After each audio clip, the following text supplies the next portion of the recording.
Dès sa création, le collectif s'est fixé comme objectif général de contribuer, aux côtés des autres forces politiques et sociales œuvrant pour la promotion d'une alternance démocratique et pacifique au Congo, à la construction des conditions permissives d'élections libres, transparentes et équitables en vue de la restauration de la démocratie congolaise, bafouée par plusieurs années de gouvernance totalitaire et partisane. Dans le dessein d'atteindre cet objectif, le collectif a engagé de multiples actions fortes, tantôt seul, tantôt au sein du FROCAD et dans le cadre du partenariat avec l'IDC, notamment à travers la publication de la lettre ouverte au président de la République le 26 octobre 2012, le meeting populaire du 16 mars 2013 au boulevard des Armées, la participation active à la création de mouvements citoyens pour le respect de l'ordre constitutionnel et à celle du Front pour le respect de l'ordre constitutionnel et pour l'alternance démocratique, FROCAT. La contribution au débat national sur le référendum constitutionnel, le changement de constitution et la gouvernance électorale. Le déploiement d'une diplomatie offensive en direction de l'ONU, de l'Union africaine, de l'Union européenne, de l'OIF, des ONG internationales de défense des droits de l'homme, des États-Unis et de la France notamment, pour les sensibiliser sur la dérive dictatoriale du pouvoir au Congo-Brazzaville. Le meeting populaire organisé par le FROCAD et l'IDC le 3 mai 2015 à Pointe-Noire. Le dialogue alternatif de Diata, organisé du 26 au 29 juillet 2015 à Brazzaville par les forces vives et sociales œuvrant pour l'alternance démocratique. Le méga-meeting du 27 septembre à Brazzaville et du 17 octobre 2015 à Pointe-Noire. Les meetings organisés par le FROCAD et l'IDC sur toute l'étendue du territoire national le 20 octobre 2015 pour appeler au boycott du référendum anticonstitutionnel du 25 octobre 2015. L'élaboration et la publication d'un mémorandum sur la crise politique au Congo-Brazzaville le 29 novembre 2015. À ces différentes occasions, l'opposition n'a eu de cesse d'inviter le président de la République à convoquer un vrai dialogue politique national inclusif pour permettre aux forces vives de la nation de définir ensemble les nouvelles règles de la gouvernance électorale en refondant le système électoral mafieux à l'œuvre depuis 2002. Mu par une volonté morbide de se maintenir à vie au pouvoir, le président Denis Sassou Nguesso a opposé une fin de non-recevoir à cette proposition de bon sens et a organisé le monologue de CBT auquel n'ont participé que les partis de la mouvance présidentielle et les partis et associations satellites qui, du reste, ont tous battu campagne pour lui à l'occasion de l'élection présidentielle anticipée du 20 mars 2016. Parallèlement au monologue de CBT, les partis politiques de l'opposition, les forces sociales et les individualités opposées au changement de constitution et à un troisième mandat du président Denis Sassou Nguesso ont organisé à leur tour à Diata, à Brazzaville, un dialogue alternatif sur deux thèmes: le respect de l'ordre constitutionnel, la gouvernance électorale. Le président de la République n'a tenu aucun compte des importantes conclusions de ces dialogues qui lui ont été pourtant transmises officiellement. Par ailleurs, malgré la farouche opposition de l'écrasante majorité du peuple congolais au changement de la Constitution du 20 janvier 2002 et à son maintien au pouvoir, et les appels à la raison lancés par la communauté internationale en général, l'Union européenne, les États-Unis et la France en particulier, le président Denis Sassou Nguesso a organisé contre vents et marées un pseudo-référendum pour changer la loi fondamentale en vigueur qui lui interdisait strictement de briguer un troisième mandat. Ce référendum anticonstitutionnel a été massivement rejeté par le peuple congolais et nonobstant une abstention record de plus de 95%, le pouvoir a néanmoins proclamé une victoire écrasante du oui en faveur du changement de constitution. À la suite de ce simulacre de référendum, le président de la République a promulgué une nouvelle constitution le 6 novembre 2015, constitution dont le texte n'a pourtant jamais été soumis à référendum et partant n'a jamais été voté par le peuple. Dans la foulée, il a convoqué une élection présidentielle anticipée que rien ne justifiait, et ce, en violation flagrante de l'article 62 de la Constitution 2002 ou de l'article 69 de sa nouvelle Constitution illégale qui dispose que le premier tour du scrutin a lieu 30 jours au moins et 40 jours au plus avant la date d'expiration du mandat du président en exercice. » Fin de citation.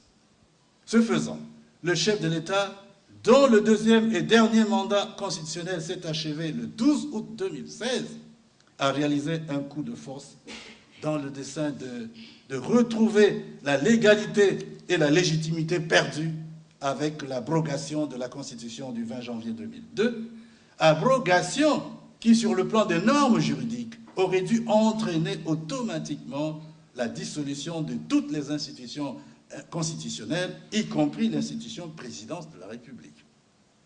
Valider sa nouvelle constitution, se donner un troisième mandat illégal, s'assurer une impunité totale pour les crimes économiques et les crimes de sang commis durant ces 32 ans de pouvoir sans partage. Article 69 de la Constitution du 6 novembre 2015. Par ces motifs, le collectif des partis de l'opposition congolaise a refusé de participer à la farce électorale du 20 mars 2016, dont les résultats étaient connus d'avance. De l'avis du collectif, en effet, participer à cette parodie d'élection signifierait, pour l'opposition, 1. Se renier, se parjurer et renoncer à ses positions de principe sur le respect de l'ordre constitutionnel et l'absolue nécessité de la refondation de la gouvernance électorale. 2. Casser la dynamique de la mobilisation populaire telle que s'est faite à Brazzaville le 27 septembre et à Pointe-Noire le 17 octobre 2015 et se faire complice du blocage de l'alternance démocratique dans notre pays. 3. Légitimer et crédibiliser l'élection présidentielle anticipée illégale du 20 mars 2016. 4. Canoniser la mauvaise gouvernance électorale en vigueur dans le pays. 5. Valider la Constitution du 6 novembre 2015 dont nous avons dénoncé au dialogue alternatif de Diatta le caractère illégal. 6. Avaliser le troisième mandat illégal du président Denis Sassou Nguesso, troisième mandat contre lequel nous nous sommes battus de toutes nos forces. 7. Faire injure à la mémoire des vaillants militants tombés au champ d'honneur du noble combat pour la restauration de la démocratie et de la République. Par ces mêmes motifs, le collectif a rompu avec tous les partis du FOCAD et de l'IDC qui ont accepté de participer au simulacre d'élection du 20 mars 2016 sous l'empire de la Constitution illégale du 6 novembre 2015, qu'ils combattaient et qui ont apporté à cette participation leur caution au coup de force électoral du pouvoir. Il s'est par ailleurs retiré du FOCAD. Fidèle aux engagements pris au dialogue alternatif de Diatta, le collectif continue, en tant que plateforme indépendante de toute autre coalition des partis, son combat pour des élections transparentes et pour une alternance démocratique et pacifique au Congo. Il s'emploie actuellement à prospecter des partis politiques et des associations de la société civile réellement ancrées à l'opposition pour étudier la possibilité de conclure avec eux un accord de partenariat. 2. Du regard du collectif sur quelques problèmes brûlants de l'actualité nationale. Parmi les grands problèmes qui font couler beaucoup d'encre et de salive et qui agitent aujourd'hui la classe politique congolaise, nous en retiendrons 5. L'instauration d'un état de siège qui ne dit pas son nom. La transparence de l'utilisation des fonds du compte de stabilisation des recettes budgétaires et du compte des réserves pour les générations futures. La crise financière et sociale. Le prétendu accord entre la Chine et le Congo sur la libre convertibilité du franc CFA en yuan. Le dialogue politique national inclusif. 2.1. De l'instauration d'un état de siège qui ne dit pas son nom. La paix est le maître mot de la propagande du pouvoir.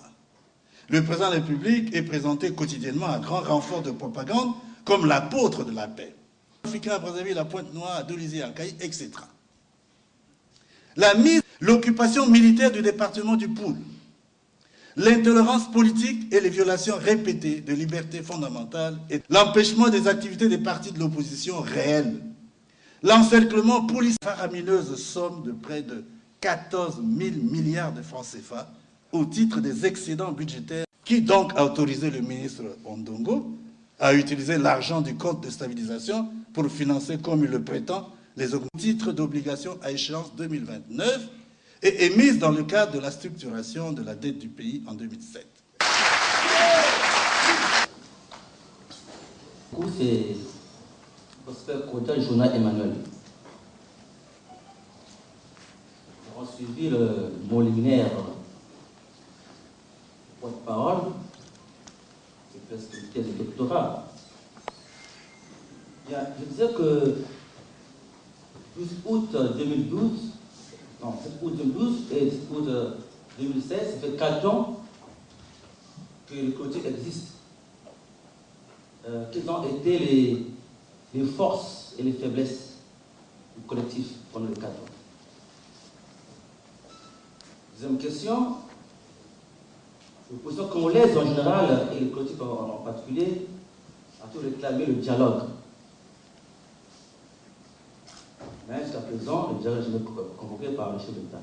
Est-ce qu'à défaut du dialogue, vous pouvez demander une audience au chef d'État pour parler de tous ces problèmes pour le définir? Du groupe congomedia.com. Vous réclamez le dialogue. En fait, vous n'êtes pas les premiers à réclamer le dialogue entre acteurs politiques congolais. Est-ce que vous percevez des signes au niveau du pouvoir qui vous montrent qu'il y a des possibilités que le pouvoir puisse accepter ce dialogue? Est-ce que vous percevez quelques ouvertures de la part du pouvoir? Ça, c'est la première question. La deuxième, en 2009, à l'orée de la présidentielle, il y avait un dialogue, une brèche qui avait été ouverte par le pouvoir, le dialogue qui a eu lieu, concertation au niveau du palais des congrès, qui avait été boudé par l'opposition. Bon, et puis il y a aussi eu CBT 2014. C'est vrai qu'il y a eu des problèmes de désaccord en ce qui concerne l'ordre du jour, et donc vous avez boycotté CBT, enfin l'opposition dans sa grande majorité. Et est-ce que vous ne pensez pas finalement qu'en allant de boycott en boycott, vous ne faites pas entendre votre point de vue et que vous passez à côté de la plaque? Est-ce que ce n'est pas mieux d'aller au dialogue lorsque la brèche vous est ouverte pour poser vos problèmes et montrer à l'opinion nationale que nous y avons été, nous avons posé nos conditions, mais en face, nous avons rencontré une opposition farouche à nous écouter, et puis nous sommes sortis. Je suis Achille Mayonda, correspondant de la radio Ponto FM de Pointe-Noire. Président, dans votre mot liminaire, vous avez souligné... Ponto FM de Pointe-Noire, oui. Je disais, dans votre mot liminaire, vous avez souligné qu'il y a eu le retrait des 3 partis de l'opposition, c'est de votre collectif.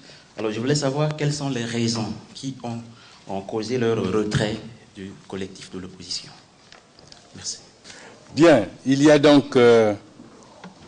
Kodia pour Emmanuel, Congo Média et M. Malanda. C'est bien ça, hein? Comment? Mayanda. Ah, excusez-moi. Bien, cher camarade, qu'est-ce qui commence parmi vous?